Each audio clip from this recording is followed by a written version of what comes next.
दोस्तों आज की वीडियो यार बहुत ही ज़्यादा इंपॉर्टेंट है, सो प्लीज़ इस वीडियो को आप एंड तक जरूर देखना। एक्चुअली गाइज आगे के वीडियो में जो है मैं कुछ इंपॉर्टेंट क्वेश्चन करवाऊंगा, तो वो सभी जो क्वेश्चन है ना वो इसी कंसेप्ट पर जो है आधारित होंगे। तो इसमें गाइज बहुत सारे स्टूडेंट जो होते हैं ना बहुत ही ज़्यादा कंफ्यूज होते हैं। इस टाइप के जो क्वेश्चन होते हैं, जैसे मान लीजिए देखिए 2 की पावर जो है -2 है, इस टाइप के क्वेश्चन। अब मान लीजिए 1/2 इसके पावर जो है -1 है, इस टाइप के क्वेश्चन को सॉल्व करने में। तो इसलिए मैंने सोचा कि इस टाइप के जो कंसेप्ट है इसको पहले ही समझा दिया जाए। एंड अगर आप इस वीडियो को एंड तक देखते हैं गाइज, तो इसमें जो है ना मैं जितने भी आपके कन्फ्यूजन होते हैं इस टाइप के क्वेश्चन में, वर्गमूल में और जिसकी घात जिसकी पावर जो है माइनस में होता है, इस टाइप के जो भी मतलब कि क्वेश्चन आएंगे आपके, वो सभी आप जो है इजीली सॉल्व कर पाएंगे। एंड आपको पता है कि वहां पर जो है 30 से 40 सेकंड में ही एक क्वेश्चन सॉल्व करना होगा। क्योंकि अगर आप जो है 1 से 2 मिनट अगर क्वेश्चन में लगाएंगे, मान लीजिए देखिए मैं आपको बताता हूँ, ऐसा आप इसको समझिए। देखिए आपके पास जो है 2.5 घंटे का टाइम होगा, ठीक है, उसमें 2.5 घंटे का टाइम होगा, 1 घंटे और यहाँ पर आधे घंटे, ठीक है, 2.5 घंटे का आपके पास टाइम होगा और टोटल 150 क्वेश्चन होंगे।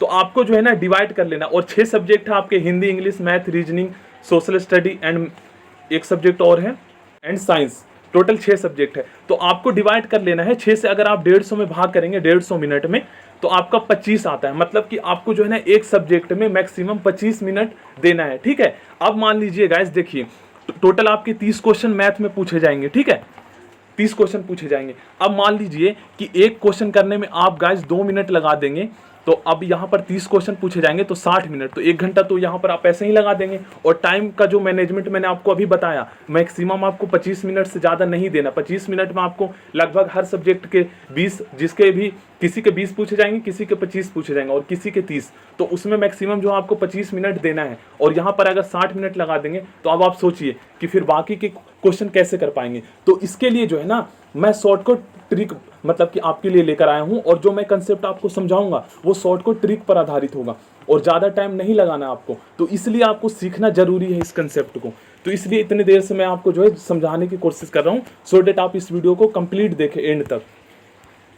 तो गाइस जो मैंने कंसेप्ट बनाया है ना वो मैं आपको इसी वीडियो में समझाऊंगा। बट उससे पहले गाइस मैं आज जो है ना मैं आपको चेक करता हूं कि आपको इस क्वेश्चन को करने में कितना मिनट लगता है। प्लीज़ आप लोग ईमानदारी से कमेंट बॉक्स में बताना, एंड ये भी बताना कि क्या ये क्वेश्चन पहले से आपको आता था।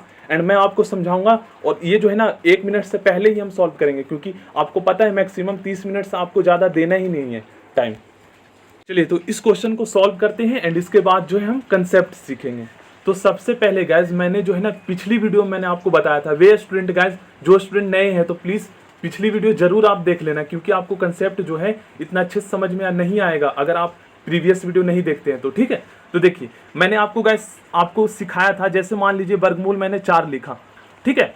अगर मैं यहाँ पर लिख दूँ 4 की पावर 1/2 और ये आंसर है इसका, तो आप लोग बोलेंगे सर 4 का वर्गमूल तो 2 होता है, ये तो आपने गलत आंसर बताया है, 4 की पावर 1/2 ये कैसे होगा। और ऑप्शन में मान लीजिए यही आता है, ये ऑप्शन में नहीं आता है, तो इस सिचुएशन में आप क्या करेंगे। तो देखिए गाइस इसका 4 की पावर 1/2 का मतलब होता है ना 2 ही होता है, समझे आप। देखिए मैं समझाता हूँ आपको, देखिए मैं लिख लेता हूँ फिर से वर्गमूल 4, ठीक है ना। अब 4 का वर्गमूल जो है मैं यहाँ पर जो है 2 लिखता हूँ।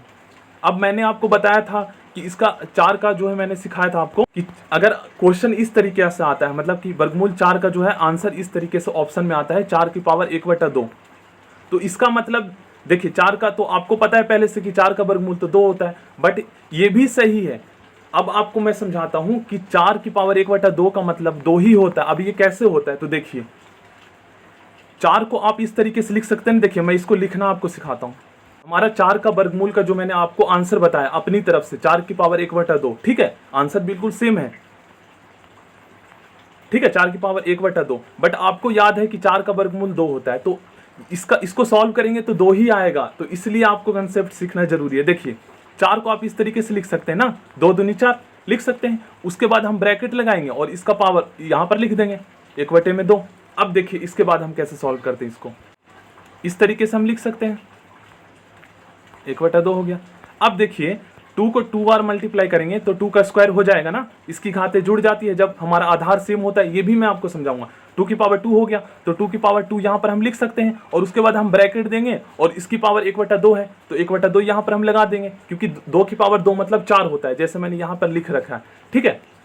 ये 4 को मैंने इस तरीके से लिख दिया, ठीक है। अब इसका जो है हम यहाँ पर जो है ब्रैकेट में लिख लेंगे और इसका पावर यहाँ पर हम लिख देंगे 1/2। अब देखिए क्या करना है, यहाँ पर आपको पता है कि अगर हम इस यहाँ पर आपको पता है मल्टीप्लाई होता है हमारा, तो देखिए 2 की पावर 2 मल्टीप्लाई में 1/2, और आपको पता है कि 2 के नीचे कुछ भी नहीं होता है तो 1 होता है। अब देखिए मल्टीप्लाई में इससे ये कट जाता है ना, तो 2 की पावर 1 हो गया, तो 2 की पावर 1 मतलब कि हमारा 2 आंसर आ गया।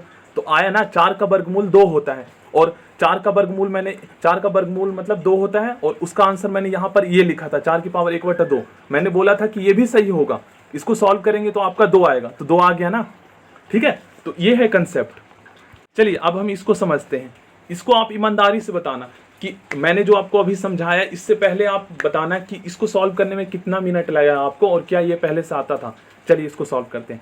तो मैंने गाइस आपको समझाया कि वर्गमूल 4 को जो है ना इस तरीके से भी हम लिख सकते हैं, हमारा आंसर सेम ही आएगा। 4 का वर्गमूल जैसे हम सभी जानते हैं कि 2 होता है, तो इसको सॉल्व करने के बाद भी तो 2 ही आया हमारा, आया ना। तो देखिए इसको हम कैसे सॉल्व करेंगे। देखिए ये वर्गमूल में 8 है और इसकी पावर जो है यहाँ पर 1/3 है। तो जिस तरीके से मैंने आपको वर्गमूल 4 को लिखना सिखाया, 4 की पावर 1/2 लिख सकते हैं, तो इसी प्रकार से जो है ना आप 1/3 को अभी भूल जाइए, इसका पावर को, वर्गमूल 8 को आप लिखना सीखिए। वर्गमूल 8 को जैसे हम 4 की पावर 1/2 लिखे हैं वर्गमूल 4 को, तो इसी प्रकार 8 को भी तो लिख सकते हैं ना, 8 की पावर 1/2 लिख सकते हैं। अब देखिए इसको हम ब्रैकेट में करेंगे क्योंकि हमारे क्वेश्चन में ब्रैकेट में लगा हुआ है, और इसकी पावर 1/3 है, तो 1/3 लिख देंगे। अब ब्रैकेट में आपको पता है यहाँ पर मल्टीप्लाई हो रखा होता है, ठीक है।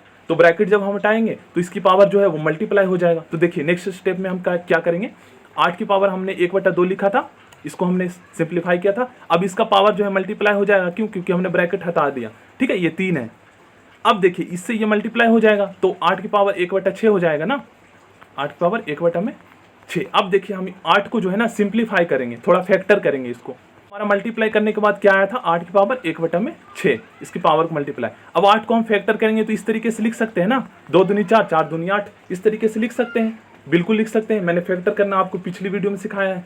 अब देखिए 2 की पावर 3 लिख सकते हैं ना, क्यों नहीं लिख सकते, क्योंकि जब आधार सेम होता है तो इसकी घातें जुड़ जाती है, और यहाँ पर कोई भी पावर नहीं है तो मतलब 1 है, 1 1 1 और हमारा 3 हो गया, तो 2 की पावर 3 लिख सकते हैं। 8 को हम 2 की पावर 3 लिख सकते हैं। अब देखिए इसके ब्रैकेट में कर देंगे और 1/6 इसके जो हम पावर लगा देंगे। अब देखिए ब्रैकेट खोल के हम इसको मल्टीप्लाई करते हैं, तो गाइस 8 की पावर 1/3 हमने लिखा है, ठीक है। सॉरी यहाँ पर मैं बताता हूँ आपको, 8 की पावर 1/6 होगा ना, क्योंकि हमने मल्टीप्लाई कर दिया था। अब देखिए मैंने आपको बताया कि 8 को हम 8 की पावर, देखिए 8 को हम इस तरीके से लिख सकते हैं ना 2 की पावर 3 में। अब देखिए ब्रैकेट हमने हटा दिया, जैसे 1/6 लगाया था, तो 1/6 हम यहाँ पर ऐसे लिख सकते हैं। अब देखिए 3 के नीचे कुछ भी नहीं है तो 1 है, अब इससे हमारा ये कट जाएगा, 3 दूनी 6, कट गया ना, बिल्कुल कट गया। हमारा हमारे पास क्या बचा, 2 की पावर 1/2 बचा, तो इसको हम सही से एक बार लिख लेते हैं। उसको काटने के बाद जो भी हमारे पास बचा 2 की पावर 1/2। अब गाइस देखिए यहाँ पर आप लोग बताइए क्या ऑप्शन आएगा। हमारा तो सॉल्व करने के बाद ये आ रहा है यार, अब हम क्या करें, कहीं पर ऑप्शन ही नहीं है। अब आप सोचिए कि कंफ्यूजन में पड़ गए ना आप। तो देखिए मैंने जो आपको सिखाया था कि जैसे वर्गमूल 4 को जो है आप इस तरीके से लिख सकते हैं, हमारा आंसर सेम ही होगा, 4 की पावर 1/2 लिख सकते हैं ना। तो वैसे ही आप वर्गमूल 2 को जो है कैसे लिख सकते हैं, 2 की पावर 1/2 लिख सकते हैं ना। ये कंसेप्ट आपको याद रखना है, जैसा भी वर्गमूल में हो इस तरीके से लिख सकते हैं। तो इसका मतलब क्या हुआ, जैसे वर्गमूल 2 को जो है 2 की पावर 1/2 लिख सकते हैं, तो यहाँ पर हमारा क्या है 2 की पावर 1/2, तो इसका मतलब क्या है वर्गमूल 2, ठीक है। तो हमारा आंसर ये हो जाएगा सी। अब आप समझ गए ना कितना इजी तरीके से मैंने आपको समझाया है। तो इसलिए मैंने आपको बोला था कि आप एंड तक देखें वीडियो को, क्योंकि आज नहीं देखते तो बीच में कंसेप्ट आपको समझ में नहीं आता। अब आप सोचिए कि इस तरीके से ऑप्शन दे दिया जाएगा और क्वेश्चन आता हुआ हम छोड़ के आ जाएंगे, और इतना इजी क्वेश्चन है। कंसेप्ट बस यही है कि हमने जो है ना कंसेप्ट नहीं सीखा है सॉल्व करने के लिए।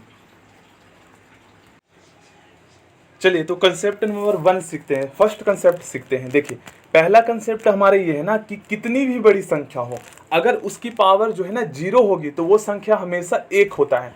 अब आखिर क्यों ऐसा होता है, मतलब कि कोई भी संख्या हो, कितनी भी बड़ी संख्या हो, अगर उसका पावर जो है 0 होगी तो वो संख्या हमेशा 1 क्यों होती है। चलिए मैं आपको समझाता हूँ। देखिए यदि कोई क्वेश्चन इस तरीके से पूछा जाता है, जैसे मान लीजिए जिनका आधार जो है ना सेम होता है। देखिए यहाँ पर मैंने लिखा है a बटे में a, बटे मतलब आपको पता है भाग होता है। अब इसको जो है ना a की पावर जो है यहाँ पर हमारा x मैंने लिखा है, और y और a की पावर x लिखा है, और फिर जो हमारा बटे में a है इसकी पावर जो है y लिखा है। तो इसको हम इस तरीके से लिख सकते हैं ना, देखिए इस बटे का मतलब भाग होता है, तो ए की पावर हमारा x हो गया, और यहाँ पर जो हमारा भाग का निशान, बटे का हमने भाग का निशान दे दिया, और ए की पावर हमारा बाई हो गया। ठीक है, तो यहाँ पर हम क्या देख रहे हैं, इनका जो आधार है ये जो है सेम है, बट यहाँ पर जो है ना ये अलग अलग है, इनके जो पावर्स है वो अलग अलग है। तो देखिए इसको जो है ना मैं संख्या के रूप में लिखता हूँ, ए हम मान लेते हैं 2, ठीक है, 2/2, क्योंकि ए हमारा जो है सेम ही होगा, ठीक है, 2/2, और x की पावर मान लीजिए हम 2 की पावर 3 मान लेते हैं, और यहाँ पर 2 की पावर 2 मान लेते हैं। तो यहाँ पर क्या होगा, अब मैंने आपको बताया था कि बटे का मतलब भाग होता है। तो एक चीज़ आपको ध्यान में रखना होता है कि जब भी बटे का साइन हो ना और आधार सेम हो, जैसे ये सेम है, ठीक है ना, ये सेम है, माइनस का निशान नहीं है, ये सेम है, तो इस सिचुएशन में इसकी जो पावर होते हैं ना वो माइनस हो जाता है, माइनस।